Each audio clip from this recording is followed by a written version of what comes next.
Welcome to Mavens of Data. This week we're speaking with Josh Starmer, founder of StatQuest. Josh shared about the different statistical methods that analysts should know and talked about how learning techniques like linear regression and PCA can benefit your career. Hope you enjoy this one.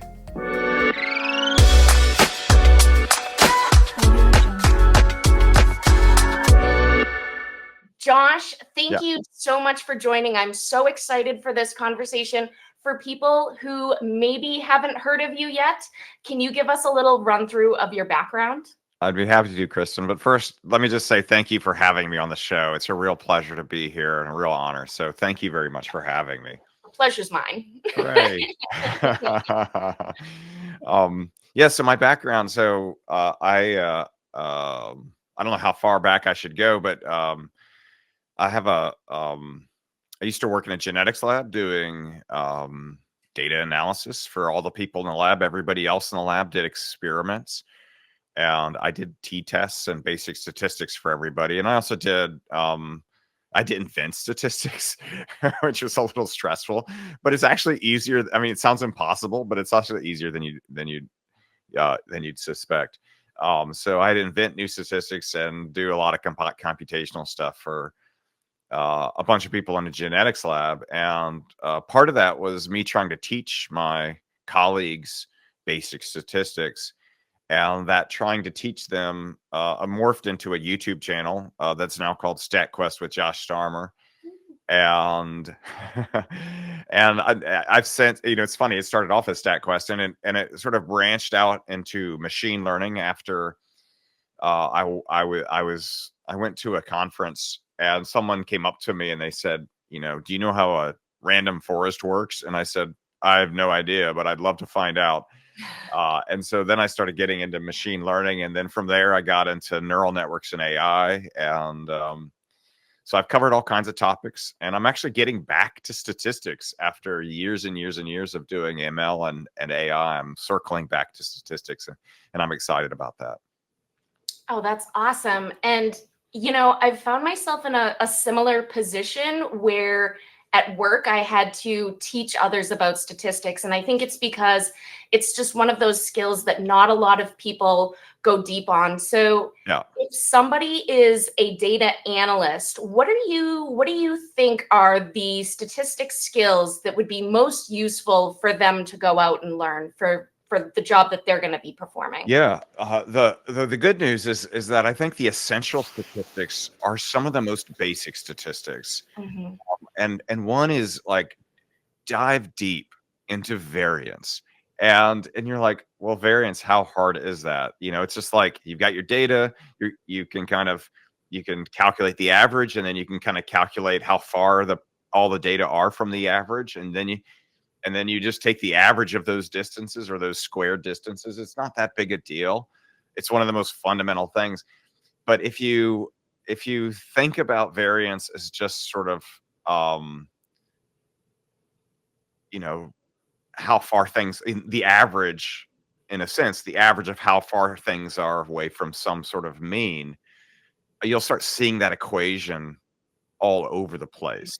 And they'll call it different things. Yes. And they'll say, hey, this is the mean squared error, or they'll give it all kinds of different names, but you can look at that and go, oh, that's just a variance. And you can look at like, oh, the equation for the F distribution. You're like, oh, that's just a ratio of variances. And all of a sudden, like all of statistics sort of opens up as just like measuring variance. And you're like, well, that was easy. It's like such a complicated field, but it really boils down to one really basic thing that they usually teach you in the first week. But then they don't really like keep coming back to it. Like, you remember that first week when we talked about variance? It's really important, and we're just here it is again, and here it is again, and here it is. Usually when they teach it, and then they just keep going, and they don't keep referring back to the fact that you already know all these things. They treat everything like it's new and exciting, but it's really that thing you learn in the first week. So variance is like, I think, the most fundamental thing, and once you know it, you know most of the things. And one variation on the theme of variance is one of my favorite tools of all time, which is linear regression. because you can kind of do almost anything with linear regression. It's like a well-kept secret that linear regression only fits a straight line to data. It actually does a lot more than that. And the way it does it is just by comparing variances. So like, for example, a t-test is just it's a type of linear regression. Something called a nova, which is what's might seem on the surface like a very complicated t-test because you're comparing 6 different groups or 10 different groups, is also just another linear regression. So those are my 2 favorite things. Start with variance, look at that equation, think about it a lot, and go, okay, I got it. And then go out and look at statistics, and you'll say, oh, I see it everywhere. And then linear regression is sort of like all of statistics sort of like falls out of that. That's awesome. Yeah, no, I'm smiling so hard. Do you want to expand a little bit on how linear regression is sort of seen in other areas as well?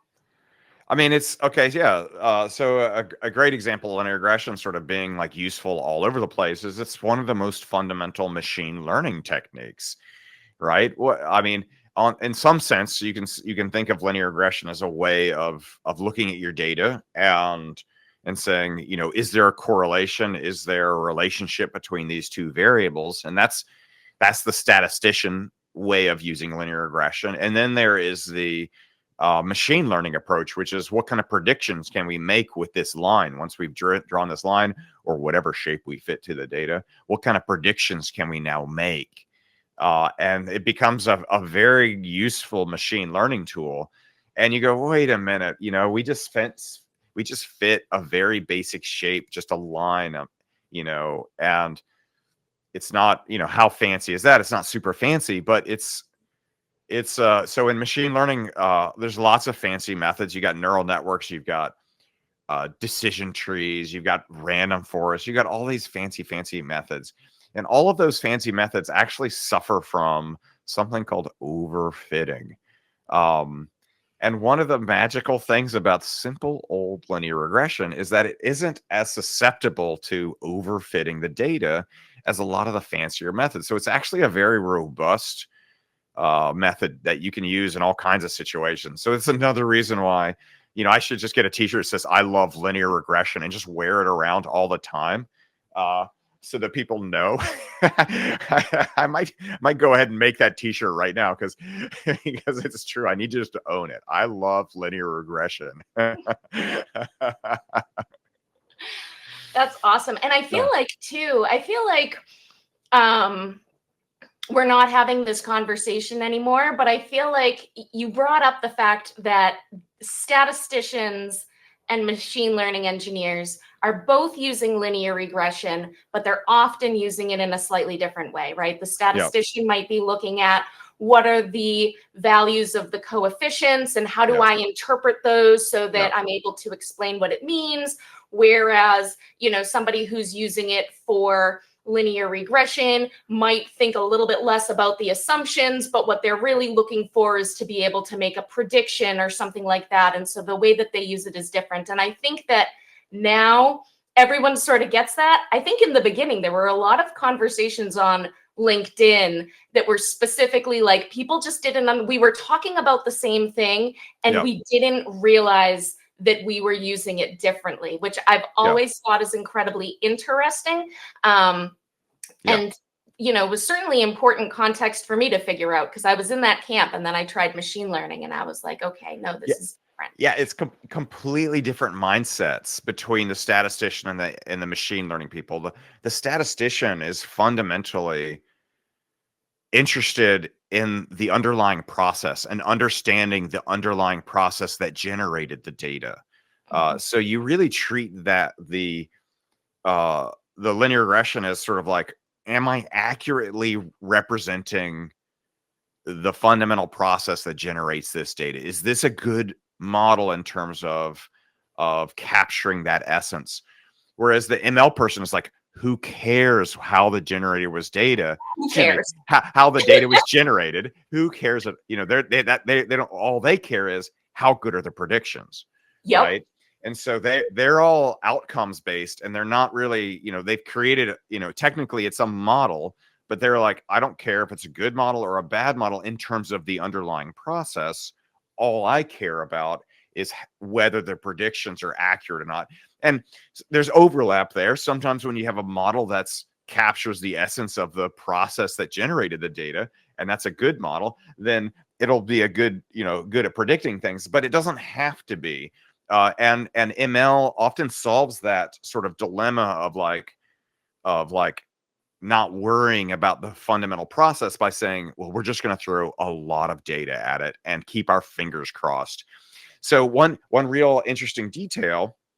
Sorry to ramble about this. Go for it. No. This is my jam.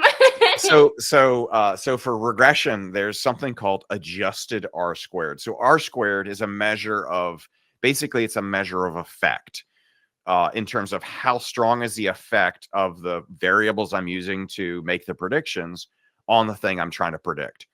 And it ranges from 0 to 1, and 1 meaning like, say like I'm trying to predict height with shoe size. If the R squared is 1, then that means shoe size. Every time I put in a shoe size, I get the exact correct height. And if R squared is 0, then every time I put in a shoe size, I get a random height value. And so in ML, people are like, R squared is helpful for evaluating the model. But in statistics, they go, well, we're going to take it one step further, and we're going to talk about something called adjusted R squared. And what adjusted R squared is a way for, like, every time I add an additional variable to my model, there's some random chance that that variable, regardless of whether or not it's useful or not, it could just be every time I wrote down a record, like every time I wrote down somebody's shoe size, I flipped a coin and I kept track of whether I got heads or tails. So that column of data is clearly random data, but just by chance, it could be that oftentimes people with smaller feet that were smaller got heads, and people that were with larger feet that were taller got tails. And so just by chance, we've got just a little bit of correlation, right?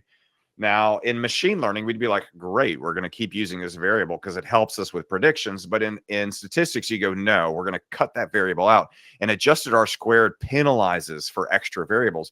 So unless a variable contributes significantly to the model, the adjusted R squared actually goes down. And so and that's something that you just don't see in ML. There's no concept of an adjusted R squared, like penalizing for additional parameters.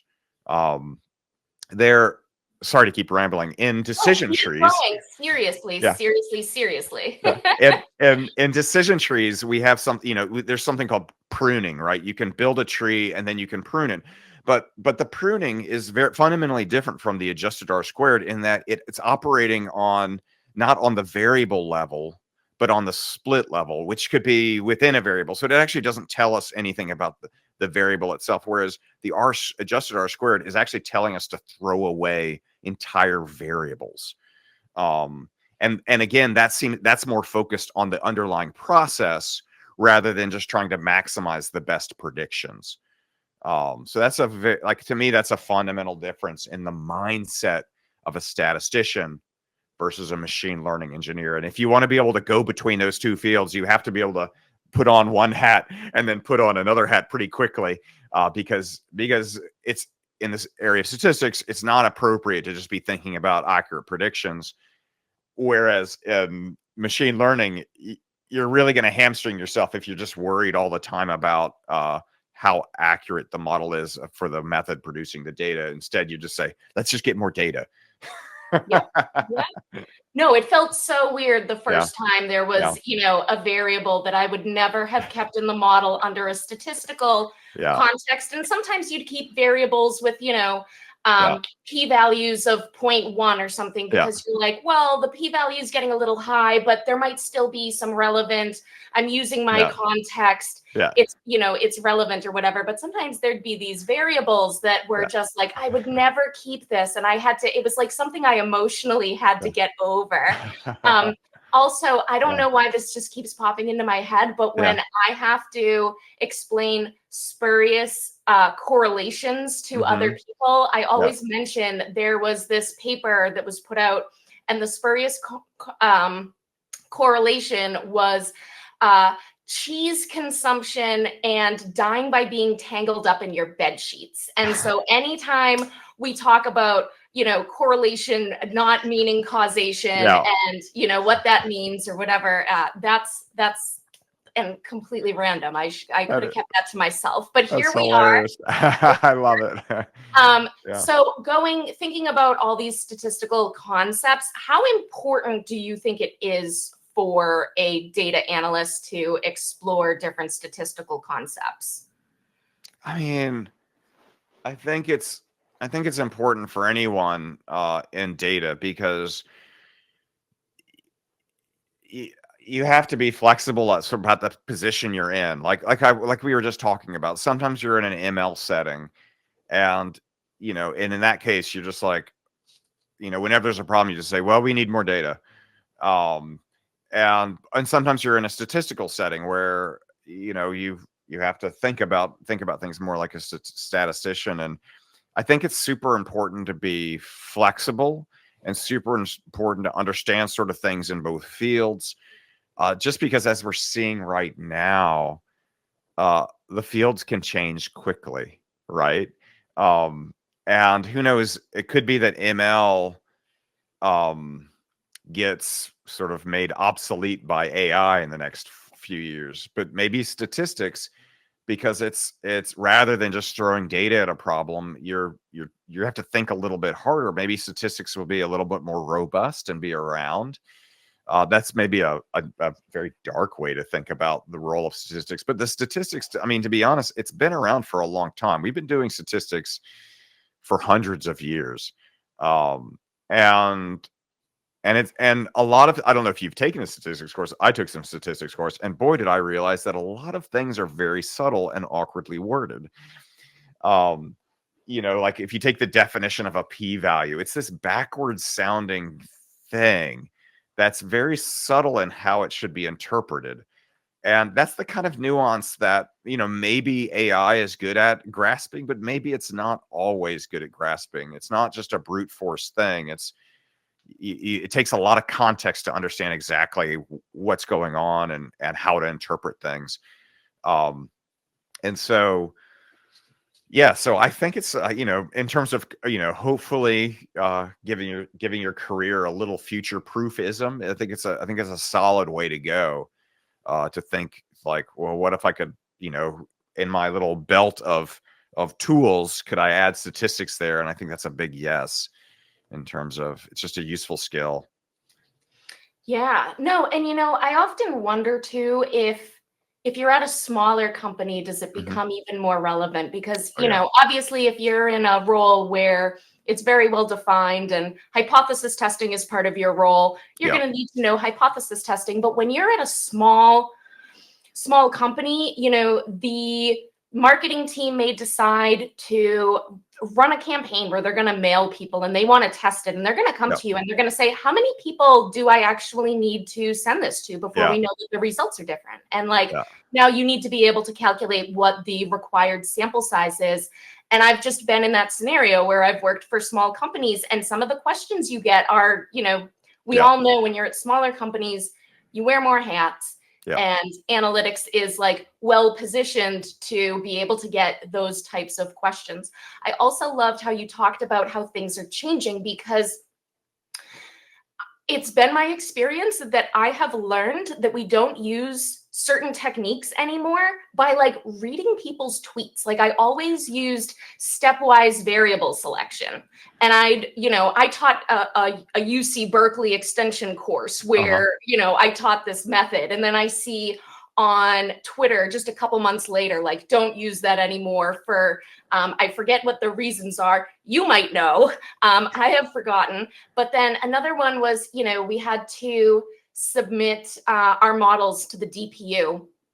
And we needed to, when I was working in the utilities, right, because it's regulated, and we needed to prove that our forecasts, that there was like no structural change in the historical period. Well, if you look over time, there's been a ton of different tests for this, and they're all slightly different. And once a new one comes out, often the previous one isn't favorable anymore, right? So this is something that even if you learn, you need to make sure that you keep up. Because I feel like, you know, still now in machine learning, if you throw XGBoost at a problem that came out in 2013, that's still good or whatever. Yeah. But I feel like sometimes the changes in statistics, you know, once we learn of a change, it's like, no, we're migrating. Is that sort of how you feel too, or?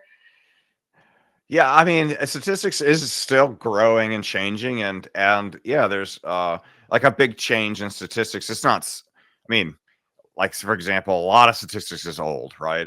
You know, my favorite tool, I love linear regression, for example, is, you know, hundreds of years old.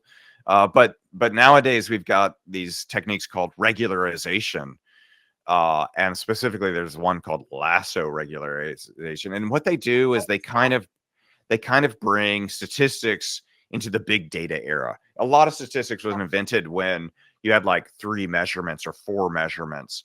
But now that we have big data, you know, what do? And we can collect 1 million, you know, variables. So for example, say like I want to do A/B testing on, say, like some website design decisions I made.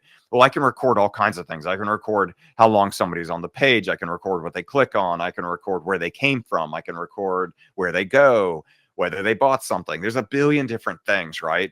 And you know, and maybe what I want to do is I want to filter out some of those variables just because for whatever reason. Maybe I just want to understand the underlying process, and maybe get rid of some of the noise. Well, lasso regression is a great tool for that.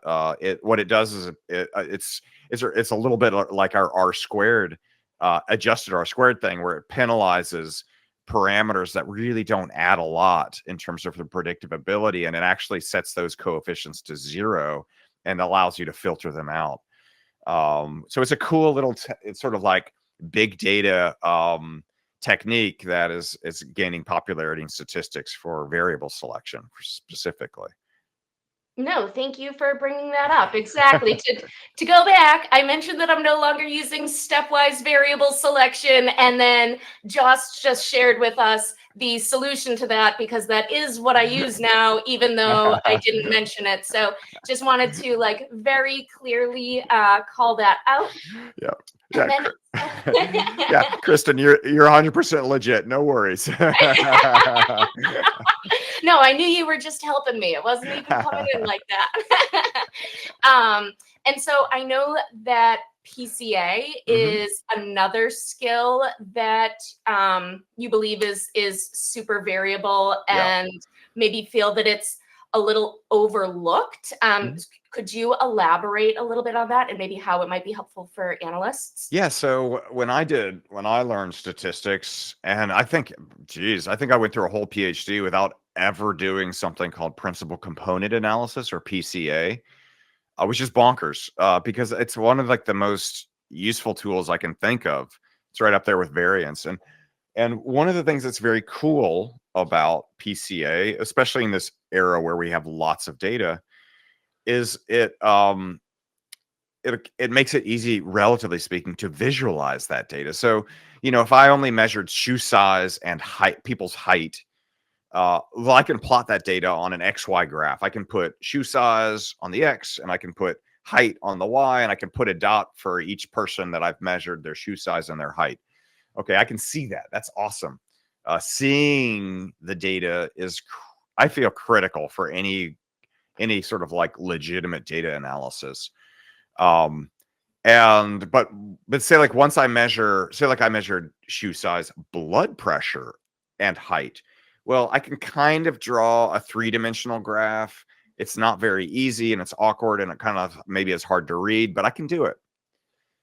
And so we can still see the data, and that's awesome. And we can kind of see how it's clustering. We can see if if we've got two like big clusters of people, or is it a uniform distribution across things? We can see the correlations or maybe no correlations. There's a lot that visualization can help us with.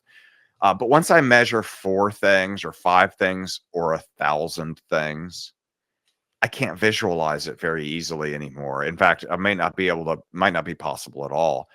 And one thing that's super cool about PCA is it's a way to kind of reduce those dimensions down to 2.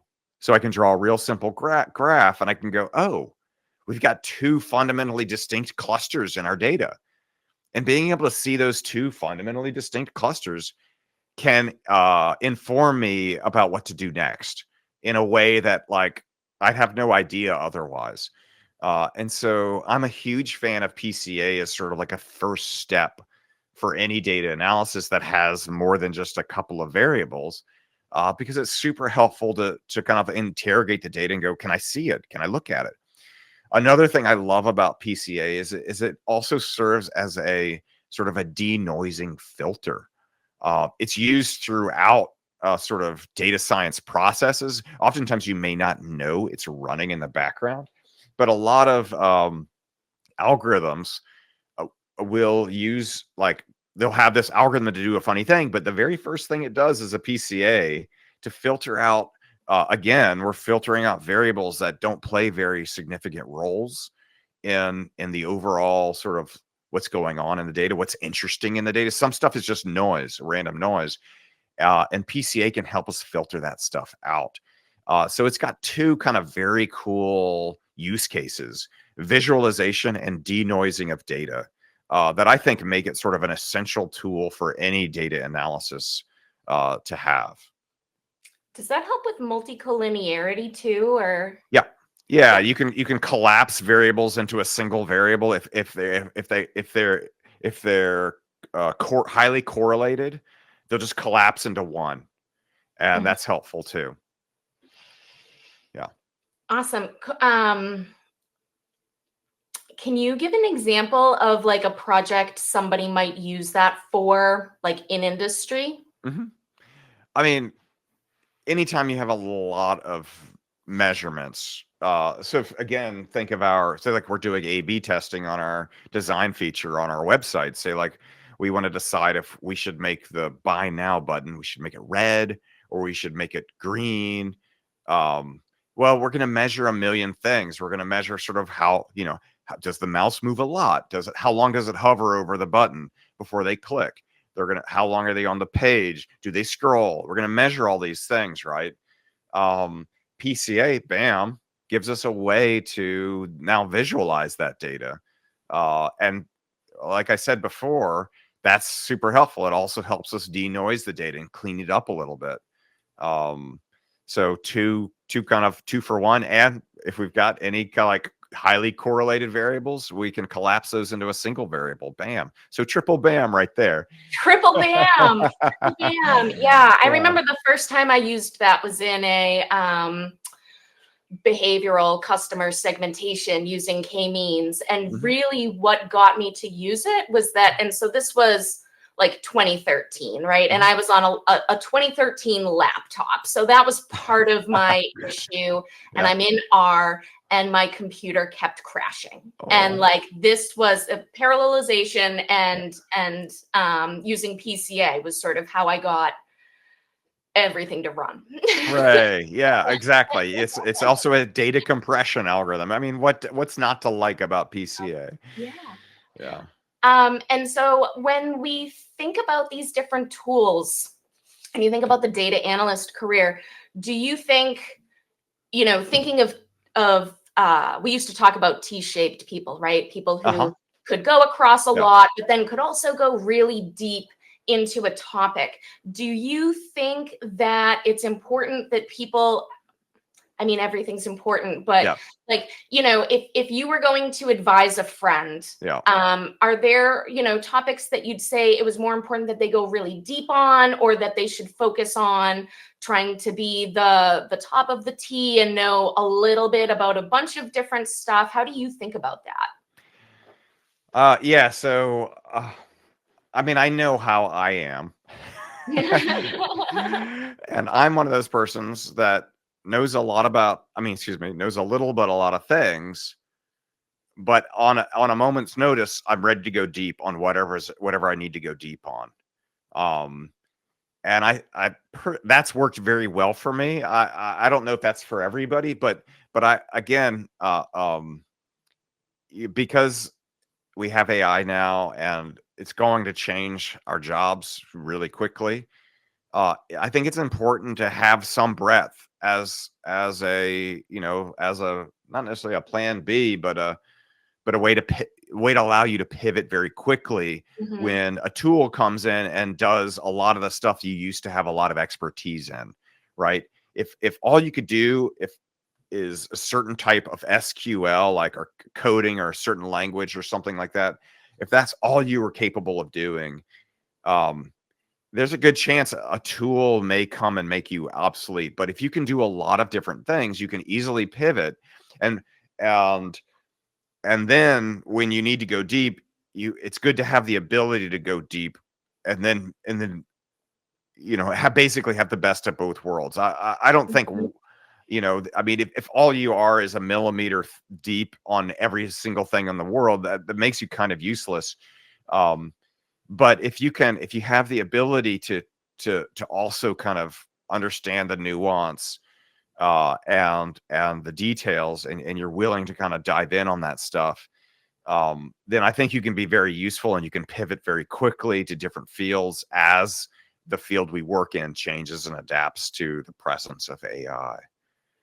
No, I love that. So like setting yourself up to be Yeah. able to go deep when it's asked of you, because you have enough context to be able to understand the research. You can go in, but like you're not carrying this all around at once, and you're not carrying around the pressure of trying to carry it all around at once. Yeah. Awesome. So I am noticing that we already have 11 questions in the Wow. Q&A, which is actually really high for this point in the episode. Are you ready to buckle up? I'm ready. I'm totally ready. Let's hear it. Let's get some questions. Philippe has asked, what's your go-to trick for separating signal from noise fast? PCA is relatively fast. And so we've been talking about that the entire time. So I feel like that's a little bit of a cheat to just say, oh yeah, but it's true. It's a great tool for separating signal from noise fast. It's a pretty fast algorithm. So give it a shot. All right. Awesome. Matthew asks, let's say your current roles don't deal with statistics. How would you express on your resume portfolio to a hiring manager that you have extensive statistics because you have performed a lot of side projects? Yeah, so I would go ahead and make that GitHub repository and start putting notebooks. I don't, if you know Python or R, or you can create notebooks with Markdown, and do sort of full-blown analyses in them, and post those as part of your portfolio on GitHub. I think GitHub portfolios, people talk a lot about those things. I think they're super important for sort of bulking up any kind of resume, by it's basically showing off what you can do. And so those side projects could be, could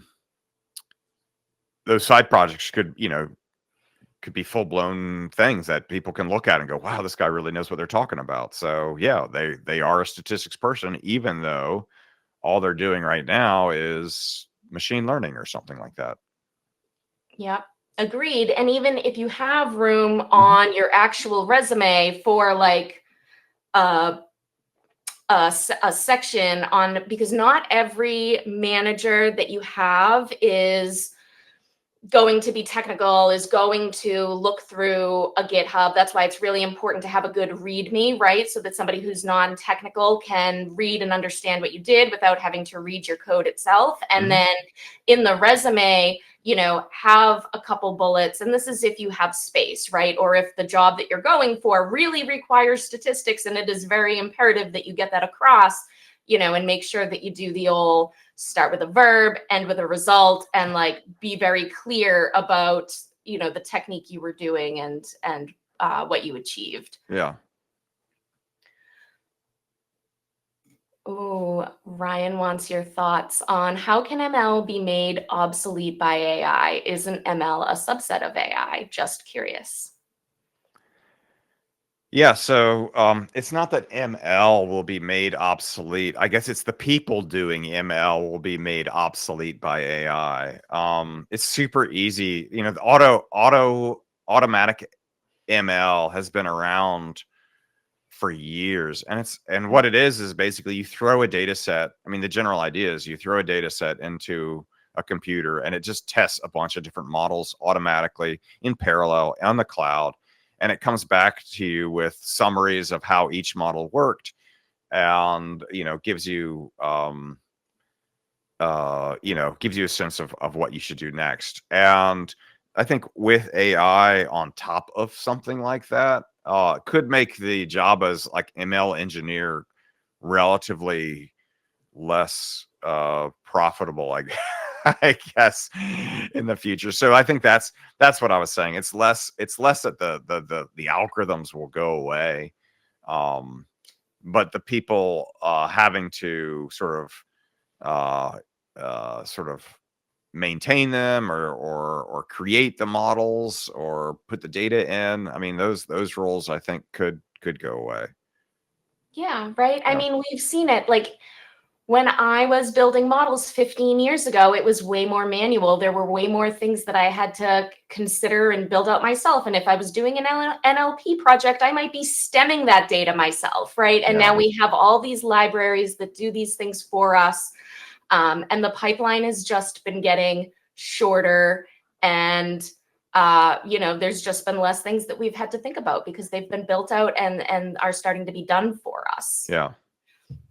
Yeah, exactly. So, I mean, even for statistics, I've got a friend who created a company called Analyst, and it basically does basic exploratory data analysis on any data set. And what's nice about it is it's all based on AI. But what's nice about it is, back when I was doing a lot of data analysis, 80% of the time was formatting the data.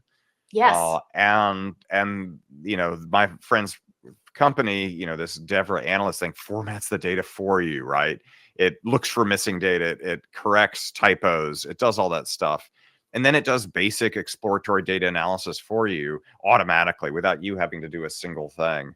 And I feel like stuff like that is going to happen to ML, and probably already is happening for ML right now. Agree. I think, in a sense, like we're going to need to have the critical thinking skills to be able to like ask the right questions and make sure that we are able to ask for the right solution, right? Because especially certain things are going to be cookie cutter and those are going to be easier to automate, but there's always going to be interesting problems to solve. And so, we'll need people. It just depends on like how technical do they actually need to be, and what is that role going to really look like, and how many of them do we really need? Yeah. All right, Daniel coming in. Somewhat informal question here, but as a musician, can you link your bias toward problem solving with data to how you process music complexity? I'm making the assumption you have a music background from the instruments in your background. If the R² value of that is off, apologies in advance. Yeah, I love music. Not many people know this about me, but well, maybe I don't know. It's hard to say, but for most of my life growing up, I wanted to be a musician, and I actually got to experience life as a professional musician for a little while. I grew up playing the cello, and I got to be a professional cello player. Oh, awesome. And that was awesome. And I got to tour with rock and roll bands and play in front of huge audiences. And that was a real sort of dream come true for me. So music has always been a huge passion for me. And I still play a lot of music. Obviously, I've got my my trusty ukulele that I bring wherever I go. And I'm always playing music one way or the other. But I also like, I'm still very, with the ukulele, I always have silly songs, but I also do a lot of serious music as well. And so the question is my bias towards problem solving with data, with how you process music complexity. Wow, that's a good question. I mean, there is something to be said that I do love relatively complicated music, and I play I play in this band called Tshaped, where it's me, a bass player, and a drummer. I'm playing sort of a modified 4-string guitar, um, and everyone's kind of in their own time signature, and it's really bizarre sounding stuff, but I kind of love it. It's very cerebral, and I guess. So there's something to be said about me just sort of enjoying thinking at all times. Mhm. And music is no exception. It's just you're thinking about different things. But it's also numbers based because I'm counting like crazy trying to keep up. But the question, but how to answer I babbled a lot, but how to answer your question well, I'm not really certain. Because I really haven't thought about how one might actually inform the other than just that I like them both. And the other thing that's interesting, and maybe not everybody knows this, is I'm perhaps one of the few people in the world who can compare and contrast life as a rock star versus life as a data analyst. And I can actually tell you that life as a data analyst is way more fun. You that probably does not make sense to anyone, but I've done them both, and I can assure you that when you're a rock star, being a rock star looks awesome, right? You go see your favorite band, the lights are on, everything's awesome, the people on stage look great, and yes, that is cool. It's cool to be that person on stage looking awesome in front of a huge audience. That's great. But you got to understand that's 45 minutes out of that person's day or out of my day. And the rest of the day was incredibly boring. Nothing going on, sound checking, traveling from town to town. And get this, even being on stage after a while gets kind of boring. And how does it get boring? Because you're playing the same music every night. And so you kind of start feeling like you're living in a rut. And so even though there's lights and cameras and flashes and you're dressed up and everything is fancy looking, it's kind of a fundamentally boring lifestyle that most people would never expect, because it's the same thing every day. It's the same songs. If you don't play the hits, the crowd gets upset. And most of the time you're just sitting there waiting for someone. I was just talking. I have a friend who played bass in a very successful band back in the 90s. He's a friend of mine. We were helping some people out, and we were both reflecting on how, when we were doing rock and roll, how much time we sat around and did absolutely nothing and just were bored out of our minds. But what I love about data analysts and analyzing data and working with data and working in ML, working in this field, is that it's always changing. It's never very boring. There's always new stuff to do. I'm always learning. And when I learn something new, I feel like I'm growing. And when I grow, I'm happy. I feel like I change for the better when I learn something new. And that's exciting. That sense of growth, that sense of like progression is very important to me. And it's something I never really got when I was doing music. And so sorry to ramble sort of way off topic, but I thought I'd give that insight because probably no one else in the world can.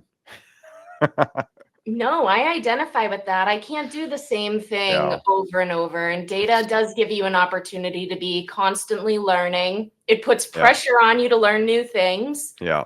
Lots of good stuff. Yeah. It's awesome. Okay. What basic statistics concepts should a data visualization engineer know? So if somebody's more focused on visualization, are there statistics techniques that they might want to pick up? That's a good question. Any of the, so there's a whole field of something called dimension reduction methods. And PCA that we've talked extensively about is one of those methods. So they're called dimension reduction because, you know, in the examples we've been giving earlier, say like we're doing A/B testing on a website, we're collecting all these variables. How long is the mouse pointer hovering over the button? How long are they on the page? Each one of those variables is an axis in a graph, and because it's an axis, we call it a dimension. And so when we have lots of variables and that we're measuring, and lots of things or features, that's ML people might call them features. When we have lots of those and we have lots of dimensions in our data, we can't visualize it very well. And PCA is one trick for visualizing it. There are other methodologies as well. One is called UMAP. And there's another one called T-SNE. And UMAP is sort of like a generalized version of T-SNE. But PCA has sort of certain limitations in that the data have to have some sort of linear situation going on, whereas the UMAP is what's called a nonlinear method. And so it's good to know both methods, so you can kind of try both to see what happens as a way of trying to visualize this high dimensional data. I think those are probably the two useful things. They're not necessarily statistical techniques or methodologies. So technically, I'm not certain I've answered your question, but in terms of tools that I think would be useful in your field, that might be the right thing for me to be saying. All right, awesome. This is a question around, are you working on any open source projects or research, or do you know any open source research or projects that somebody who is looking to contribute might want to look up? That's a great question. I have a project that I'm working on that I think is very interesting. I have not made it like public at all. But maybe I'll describe this research. And if you're interested in it, you can contact me, and I will. Maybe I can help you work on it, and you could post on it. You can make a GitHub repository, and we could tinker around together, or you could take it all as far as you wanted. But so the idea is, fundamentally, and I think this is the same with Kristen. I think both of us are fundamentally statisticians at heart. And I'm rusty at this point, but what's that?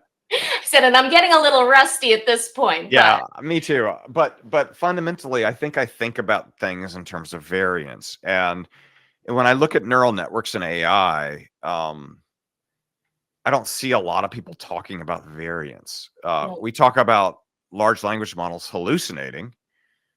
But maybe what we should talk about instead is what's the variance of the output. And so I've done this little experiment where I made a really simple neural network, and I trained it to classify handwritten numbers, right? The classic. I mean, if you've done any work in neural networks, you've seen this as like the Hello World initial program for neural networks, which is to take this data set of handwritten numbers and make a neural network that can then accurately classify those handwritten numbers. And what I did is I measured the distance. Let me back up a little bit. Anyways, what I did is I took the data and I split it into two sets: a training data and a testing data. And I trained it on the training data, and I created my model. And then what I did is, for each image in the testing data set, I measured the distance between that image and all of the other images.